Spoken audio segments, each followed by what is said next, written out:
Hello friends, welcome back to my channel. ட்ராமாக்குள்ள போறதுக்கு முன்னாடி மறக்காம இந்த வீடியோக்கு ஒரு லைக் போட்டுருங்க. சரி வாங்க ட்ராமாக்குள்ள போயிடலாம்.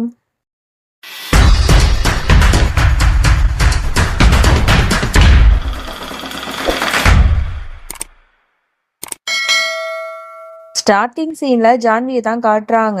அவ வந்து கோயிலுக்கு வந்திருப்பா. அங்க வந்தோடனே எல்லாரும் ரொம்ப சந்தோஷமா இருக்கிறத பார்த்துட்டு இவளுக்கு வந்து என்ன சொல்றதுன்னு தெரியல. அதோட அம்மாட்ட சொல்றா, அம்மா எனக்கு கொஞ்சம் தலைவலிக்குது, நான் வீட்டுக்கு போவா அப்படின்னு கேட்குறா. அவங்களும் சரிம்மா அப்படிங்கிற மாதிரி சொல்றாங்க.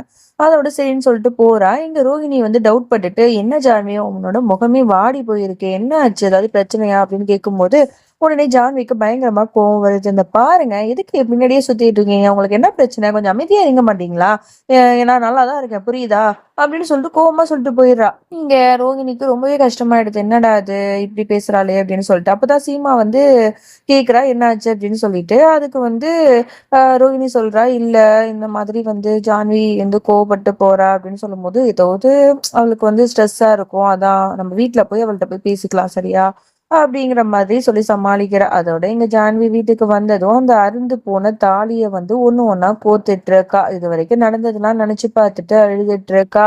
அவளுக்கு ரொம்பவே கஷ்டமா இருக்கு. ஏன் விஜய் என்னை ஏமாத்துனேன், என் வாழ்க்கையை இப்படி அடிச்சிட்டியே அப்படின்னு சொல்லிட்டு ரொம்ப அழறா. சரி அவனுக்கு கால் பண்ணலான்னு சொல்லிட்டு கால் பண்ணி பாக்குறா. ஆனா அவன் எடுக்கவே மாட்றான். அங்க அவன் என்ன தெரியுமா பண்றான், நிறைய ட்ரிங்க்ஸ் எல்லாம் பண்ணிட்டு இருக்கான். அவனோட ஃப்ரெண்ட்ஸ் கூட சேர்ந்து கும்மால அடிச்சிட்டு இருக்கான். அப்பதான் சொல்லிட்டு இருக்கான், அந்த ஜான்வியை நான் வந்து மேட்ரை முடிச்சு அவளை வந்து வாழ்க்கையை நாசமாக்கிட்டேன் அப்படிங்கிற மாதிரிலாம் சொல்லிட்டு இருக்கா. இது எல்லாத்தையுமே தூரத்துல இருந்து அந்த மேக்னா இருக்கால அவளும் கேட்டுட்டு அதிர்ச்சியாயி நிக்கிறா.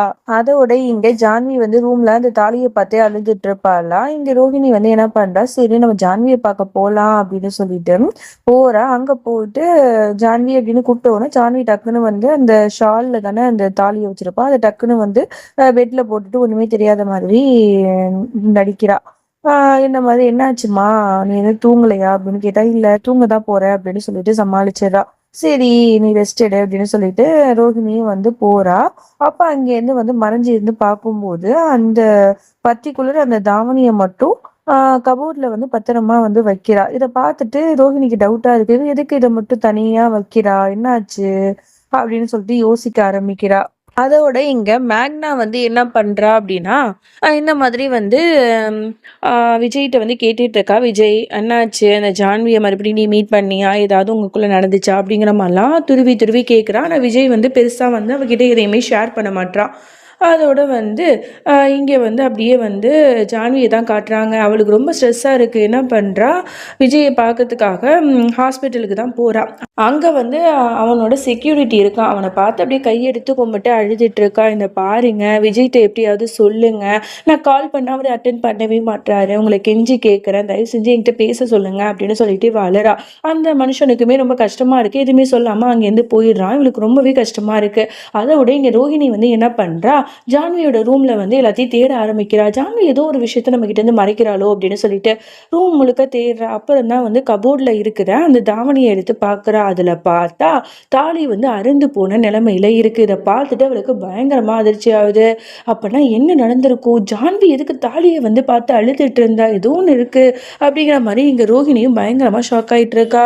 அதோட அந்த செக்யூரிட்டி உடனே வந்து விஜய்கிட்ட போயிட்டு சொல்லிட்டு இருக்கா, சார் இந்த மாதிரி வந்து அந்த ஜான்வி மேடம் வந்து என்கிட்ட ரொம்பவே அழுதாங்க, நீங்க கால் பண்ணா அட்டன் பண்ண மாட்டீங்களா, அதனால அவங்கள பார்க்கும்போது ரொம்பவே பாவமா இருந்தது, ரொம்ப அழுகுறாங்க சார் அப்படின்னு சொல்லிட்டு சொல்லும்போது, டேய் உன் வேலையை பாரு, அவள் இந்த மாதிரி துடி துடிக்கணுங்கிறதுக்காக தான் நான் அவளுக்கு இந்த தண்டனையை கொடுத்துருக்கேன், இந்த தண்டனை அவளுக்கு கடைசி வரைக்கும் இருக்கணும், நான் பண்ண இந்த வேலையால் அவள் சாக கூடும்போது நிம்மதியாக சாகக்கூடாது அப்படிங்கிற மாதிரிலாம் ரொம்ப திமிரா பேசிகிட்டு இருக்கான். அந்த செக்யூரிட்டிக்கு ரொம்ப இதாக இருக்கு, என்னடா அது இப்படிலாம் பண்ணுறாருன்னு சொல்லிட்டு எதுவுமே சொல்லாமல் வெளில வரான். வெளில வந்தால் மேக்னா வந்து இருக்காளா. மேக்னா பார்த்துட்டு அவன் என்ன பண்ணிட்டு இருக்கான், இவனுக்கு வந்து நீ தொண போறியா அப்படின்னு கேட்டும்போது, இல்லை மேடம் அது அப்படின்னு சொன்னோன்னா இங்கேருந்து போ அப்படின்னு சொல்லிட்டு வெளில துரத்திடுறான். அவனா இங்கேருந்து போயிடுறான். அதை விட இங்கே ஜான்வி வந்து என்ன பண்ணுறா, வீட்டுக்கு வரா. வீட்டுக்கு வந்தோடனே வந்து சீமா வந்து என்னம்மா என்ன ஆச்சு, இந்த நேரத்தில் எங்கே போன அப்படிங்கிற மாதிரிலாம் கேட்கும்போது, இல்லை ஒன்றும் இல்லை அப்படின்னு சொல்லிட்டு ரூமுக்கு போகிறா. சரி சொல்லிட்டு சீமா சாப்பாடுலாம் எடுத்துகிட்டு போயிட்டு அவளுக்கு கொடுக்குறா. அதுக்கு நடுவில் இங்கே ஜான்வி வந்து என்ன பண்ண, மறுபடியும் விஜய்க்கு கால் பண்ணுறா. விஜய் வந்து அட்டன் பண்ணல. அதுக்கு பதிலாக அந்த மேக்னா தான் அட்டன் பண்ணி என்னன்னு சொல்லிட்டு பேசுகிறா. உடனே ஜான்வி வந்து அழுதுட்டு சொல்கிறா, இந்த பாருங்க உங்களோட தம்பி இருக்காருல்ல, அவரு என்னோட வாழ்க்கையை நாசமாக்கிட்டாரு. என்ன தாலி கட்டி என்னோட வாழ்க்கைய அழிச்சிட்டாரு. என்ன பழிவாங்க தான் இப்படிலாம் பண்ணாரா? நீங்க ஏதாவது சொல்லி புரிய வைங்க அப்படின்னு சொல்லிட்டு அலறா. ஆனா இதெல்லாம் மேঘ்னா கேட்டுட்டு டக்குனு ஃபோனை கட் பண்ணிட்டு அப்படியே நிக்கிறா. அப்ப அந்த இடத்துக்கு விஜய் வந்தோடனே விஜய்கிட்ட பயங்கரமா கத்துறா. என்னடா இது, இந்த மாதிரி வேலையெல்லாம் நீ பண்ணி வச்சிருக்கியா? நான் எத்தனை தடவை கேட்டேன் அந்த ஜான்வியை விட்டு நீ தள்ளி இருன்னு சொன்னானா நீ வந்து கேட்கவே இல்லைல்ல. அந்த பாரு ஃபர்ஸ்ட் இவளோட நம்பரை பிளாக் பண்ண அப்படின்னு சொல்லிட்டு போயிடுறா. சரியான திமிரு பிடிச்சவளா இருப்பா போல. அதோட இங்க சாப்பாடு கொடுக்கறதுக்காக சீமா வரா. இவளோட அழுதுட்டே இருக்கிறத பார்த்துட்டு அவளுக்கு தெரிஞ்சது என்ன ஆச்சு, அந்த விஜய் ஏதாவது பண்ணானா அப்படின்னு கேட்டா அவ வந்து எதுவுமே சொல்லாம இருக்கா. எனக்கு நல்லாவே தெரியும் அந்த விஜய் என்ன பண்ணேன்னு பாரு அப்படின்னு சொல்லிட்டு இவ பயங்கரமா கோவமா போயிடுறா. அதோட நைட் ஆயிடுது. இங்க அஞ்சலி பாப்பா அழுதுட்டு இருக்கா. அஞ்சலி பாப்பாவை மனோரஞ்சனி தான் சமாதானப்படுத்துறாங்க. அப்ப வந்து ரோகிணி வந்து என்ன பண்றா, அக்கா இவ்வளவு நேரம் ஆகியும் ஏன் வீட்டுக்கே வரல அப்படின்னு சொல்லிட்டு கால் பண்றா. ஆனா போனையுமே வந்து வீட்லயே வச்சுட்டு போயிட்டா போல. என்ன பண்றது, ஐயோ அக்கா எங்க தான் போனாங்க அப்படின்னு சொல்லிட்டு ரோகிணி யோசிச்சுட்டு இருக்கா. அப்பதான் நம்மளோட சீமாவை காட்டுறாங்க. அவ எங்க போயிருப்பா அப்படின்னா இந்த மாதிரி வந்து விஜயோட வீட்டுக்கு தான் போயிருப்பா. அங்க போயிட்டு விஜய் அப்படின்னு சொல்லிட்டு பயங்கரமா கத்துறா. விஜய் ரொம்ப அசால்ட்டா கேஷுவலா வந்து நிக்கிறான். என்ன ஏதாவது பிச்சை வேணுமா அப்படிங்கிற மாதிரி ரொம்ப ஆட்டிடியூடா பேசுறான். அந்த பாரு உனக்கு அவ்வளவுதான் மரியாதை, என்ன நினைச்சிட்டு இருக்க, ஜான்வியை விட்டு நீ விலகி இருக்க மாட்டியா, அவளுக்கு எதுக்கு தொல்லை கொடுத்துட்டே இருக்க அப்படின்னு கேட்கும்போது, என்ன உங்களோட ஜான்வி உங்ககிட்ட எந்த விஷயத்தையும் சொல்லலையா, எனக்கு அவளுக்கும் நேற்று கல்யாணம் நடந்துச்சு, அது மட்டும் இல்லை எங்க 2 பேருக்கும் நடுவில் எல்லாமே நேற்று நைட்டு முடிஞ்சிச்சு, அதுக்கப்புறம் நான் வந்து அவளை பழிவாங்க தான் இப்படி பண்ணேன்னு சொல்லிட்டு அவளோட தாலியை அறுத்து அவளை வெளில துரத்தி விட்டுட்டேங்கிற மாதிரி எல்லா விஷயத்தையும் சொல்லிடுறான். இதை சொன்ன உடனே சீமாக்கு பயங்கரமா அதிர்ச்சி ஆகுது. ஜான்வி இந்த விஷயத்த நம்ம கிட்ட சொல்லவே இல்லையே அப்படின்னு சொல்லிட்டு பயங்கரமா கோவப்பட்டு வீட்டுக்கு போறா. வீட்டுக்கு போயிட்டு ஜான்விட்ட பயங்கரமா கத்திக்கிட்டு இருக்கா. என்ன ஜான்வி இதெல்லாம் இவ்வளவு மோசமான வேலையை நீ பண்ணிருக்கியா அப்படின்னு சொல்லிட்டு நம்ம அவளோட குடும்பத்து போட்டோவை எடுத்து காட்டி, இந்த மாதிரி இவ்வளோ பேரையும் நீ அசிங்கப்படுத்திட்ட, உன்னை வந்து எப்படிலாம் வந்து நினைச்சு தலையில தூக்கி வச்சு கொண்டாடின இந்த குடும்பத்தோட மானம் மரியாதை எல்லாமே போச்சு.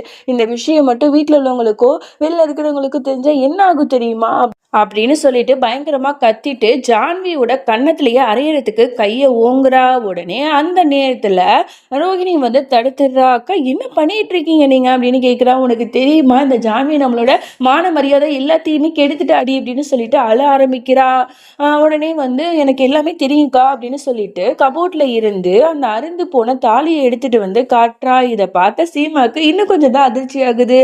என்ன சொல்றேன், இந்த விஷயம் உனக்கு முன்னாடியே தெரியுமான்னு கேட்டா, ஆமா நேற்று தான் நான் இந்த விஷயத்த தெரிஞ்சுக்கிட்டேன் அப்படிங்கிற மாதிரி சொல்லும்போது ஜான்விட்ட கேட்குறாங்க என்ன நடந்துச்சுன்னு சொல்லு அப்படின்னு சொல்லிட்டு. கடைசியில் ஜான்வியும் எல்லா விஷயத்தையும் சொல்கிறான். நேற்று நைட்டு வந்து அவன் என்னை ரொம்ப பிளாக்மெயில் பண்ணா, நீ வரல அப்படின்னா நான் இறந்துடுவேன்னு சொன்னான். நான் கோயிலுக்கு போனேன், அங்கே என்னை கல்யாணம் பண்ணிக்கிட்டான், அப்புறம் ஒரு ரூமுக்கு அழைச்சிட்டு போனேன், அப்புறம் எங்கள் 2 பேருக்குள்ளே எல்லாமே நடந்துருச்சு. நான் அவனை முழுசாக வந்து என்னை வந்து அவன்கிட்ட ஒப்படைச்சேன், அவனை நான் உண்மையாக நம்பினேன், காதலிச்சேன், கடைசியில் அவன் என்னை பழிவாங்க தான் இப்படிலாம் பண்ணியிருக்கான்னு எனக்கு அப்போ தெரியல அப்படின்னு சொல்லிட்டு பயங்கரமாக அலறா. இதெல்லாம் கேட்டு 2 பேரும் பயங்கரமா அதிர்ச்சி ஆறாங்க. என்னடா அது இப்படி நடந்துச்சு, இதை எப்படி சமாளிக்க போறோம், இது வீட்டுக்கு தெரிஞ்சா என்ன ஆகும் அப்படின்னு சொல்லிட்டு இங்க நம்மளோட ஜான்வி அந்த இடத்துலயே அப்படியே துடிச்சு அழுதுட்டு இருக்கா. அதோட இந்த பாட்டை நம்ம முடிச்சுக்கலாம். அதுக்கப்புறம் என்ன நடந்துச்சுன்னு நாளைக்கு பார்க்கலாம். இந்த பாட்டு எப்படி இருந்துச்சுன்னு சொல்லிட்டு மறக்காம கீழே கமெண்ட் பண்ணுங்க. Bye friends.